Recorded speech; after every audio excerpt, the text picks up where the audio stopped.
আজকাল আর আমাদের কথা হয় না। প্রিয় পরিচিত ভয়েসটা কানে বাজে না অনেকদিন।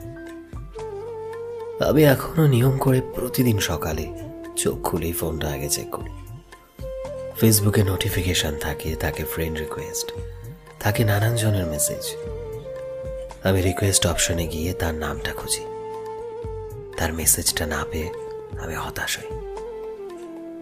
এত লোকের মেসেজের বিনিময়ে ওই মানুষটাকে কি ফিরিয়ে আনা যায় না?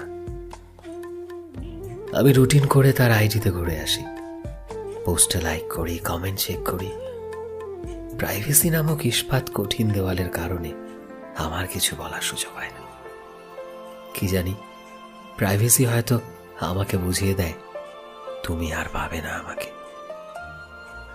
এই এরিয়াতে তোমার জায়গা নেই। আমি প্রতিজ্ঞা করি যে তাকে ছাড়াই ভালো থাকব।